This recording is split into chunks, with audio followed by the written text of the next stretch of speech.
चलिए आज एक मेडिकल जासूसी कहानी को सुलझाते हैं। एक ऐसा रहस्य जिसका नाम है मेगालोब्लास्टिक एनीमिया। हम पर्दा उठाएंगे कि आखिर इसका निदान स्टेप बाय स्टेप कैसे किया जाता है। हमारी इस पूरी जांच के 6 अहम पड़ाव होंगे। हर पड़ाव हमें इस मेडिकल पहेली के हल के और भी करीब ले जाएगा। तो चलिए शुरू करते हैं। हर अच्छी जासूसी कहानी की तरह हमारी कहानी की शुरुआत भी एक छोटे लेकिन बहुत ही अहम सुराग से होती है, जो हमें एक रूटीन ब्लड टेस्ट में मिलता है। तो सबसे पहले ये समझते हैं कि आखिर ये मेगालोब्लास्टिक एनीमिया है क्या। देखिए, इसकी जड़ हमारे शरीर के डीएनए बनने की प्रक्रिया में है। जब इस प्रोसेस में कोई रुकावट आती है तो इसका असर शरीर की हर कोशिका पर पड़ता है, और सबसे ज्यादा असर पड़ता है हमारी खून की कोशिकाओं पर। और ये रहा हमारा पहला सबसे बड़ा सुराग। एक ब्लड टेस्ट में मीन कॉर्पस्कुलर वॉल्यूम, या जिसे एमसीवी कहते हैं, वो 100 एफएल से ज्यादा है।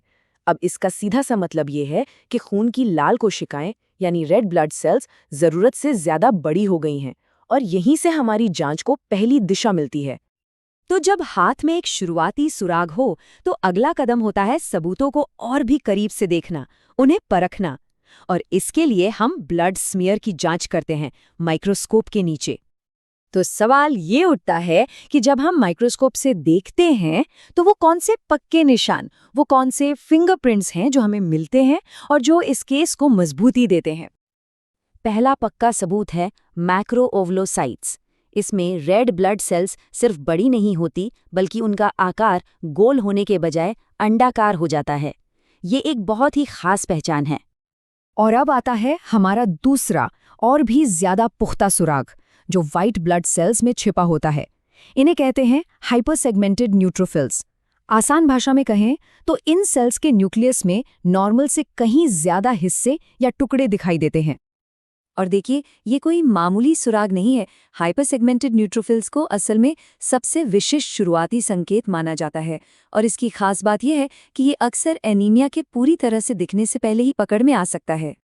तो इन ठोस सबूतों के बाद ये तो साफ हो गया है कि मामला मेगालोब्लास्टिक एनीमिया का ही है। अब हमारी जांच का अगला कदम है 2 मुख्य संदिग्धों में से असली मुजरिम का पता लगाना, विटामिन B12 की कमी या फिर फोलेट की कमी। शुरुआती ब्लड टेस्ट हमें कुछ इशारा तो करते हैं। अगर B12 का लेवल 200 से कम है या फोलेट का लेवल 2 से कम है तो शक गहरा हो जाता है। लेकिन यहाँ एक पेंच है। कभी-कभी ये नंबर्स उतने सीधे नहीं होते, बॉर्डरलाइन हो सकते हैं। इसलिए हमें एक ऐसे टेस्ट की ज़रूरत पड़ती है जो दूध का दूध और पानी का पानी कर दे।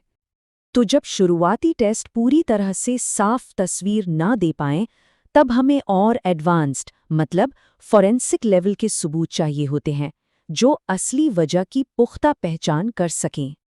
इसे ना एक ट्रैफिक सिग्नल की तरह समझिए। शरीर में विटामिन B12 एक ट्रैफिक पुलिस वाले का काम करता है, जो MAMA नाम के केमिकल को आगे जाने का रास्ता दिखाता है। अब सोचिए, अगर ये B12 रूपी ट्रैफिक पुलिस वाला अपनी ड्यूटी पर ही ना हो तो क्या होगा। जाहिर है MMA का ट्रैफिक जाम लग जाएगा और ये खून में जमा होने लगेगा। और बस यहीं पर केस सुलझ जाता है। जब B12 की कमी होती है तो MMA और होमोसिस्टीन दोनों का लेवल बढ़ जाता है, लेकिन फोलेट की कमी में सिर्फ होमोसिस्टीन बढ़ता है, MMA नॉर्मल रहता है। तो खून में बढ़ा हुआ MMA लेवल इस बात का पक्का सबूत है कि असली मुजरिम विटामिन B12 की कमी है। तो ठीक है, हमने ये तो पता लगा लिया कि कमी किस चीज की है, लेकिन अब असली जासूसी शुरू होती है। हमें ये जानना है कि आखिर ये कमी हुई ही क्यों, इसके पीछे की असली वजह क्या है। विटामिन B12 की कमी के पीछे कई वजह हो सकती हैं। एक बड़ी वजह है पर्निशियस एनीमिया, जो कि एक ऑटो इम्यून बीमारी है। इसके अलावा पेट और आंत से जुड़ी कुछ बीमारियां, कोई सर्जरी, या फिर अगर कोई बहुत ही सख्त वीगन डाइट पर है तो भी ये कमी हो सकती है। वहीं दूसरी तरफ फोलेट की कमी का सबसे आम कारण होता है खान-पान में इसकी कमी। इसके अलावा प्रेगनेंसी जैसी हालत में शरीर को इसकी ज़्यादा ज़रूरत पड़ती है, या फिर कुछ खास दवाइयाँ भी इसके लेवल को कम कर सकती हैं। एक अच्छी जांच का आखिरी और सबसे ज़रूरी हिस्सा होता है मिलते जुलते मामलों को लाइनअप से बाहर करना, क्योंकि ये जानना बहुत ज़रूरी है कि हर बार जब रेड ब्लड सेल्स बड़ी होती हैं तो उसका मतलब मेगालोब्लास्टिक एनीमिया ही नहीं होता। मिसाल के तौर पर शराब का सेवन, लिवर की बीमारी या थायराइड की समस्या में भी एमसीवी बढ़ सकता है। लेकिन इन मामलों में वो जो हमारा पक्का सबूत था ना, हाइपरसेगमेंटेड न्यूट्रोफिल्स, वो यहाँ नहीं मिलता। इसीलिए पूरी तस्वीर को एक साथ देखना बहुत जरूरी होता है। तो ये टेबल हमारी पूरी जांच का एक निचोड़ है। ये साफ साफ दिखाती है कि B12 और फोलेट की कमी में क्या क्या फर्क हैं। लेकिन यहाँ जो सबसे गंभीर और ध्यान देने वाली बात है वो है आखिरी पॉइंट, न्यूरोलॉजिकल, यानी तंत्र का तंत्र से जुड़े लक्षण सिर्फ और सिर्फ B12 की कमी में दिखते हैं। और यही वजह है कि सही समय पर सही पहचान इतनी ज्यादा जरूरी हो जाती है। और आखिर में एक बहुत ही जरूरी सवाल, ये हमें याद दिलाता है कि B12 की कमी से नसों को होने वाला नुकसान कभी-कभी एनीमिया के लक्षण दिखने से बहुत पहले ही शुरू हो सकता है। ये एक चेतावनी है कि मेडिकल जांच की तस्वीर हमेशा उतनी सीधी नहीं होती जितनी दिखती है।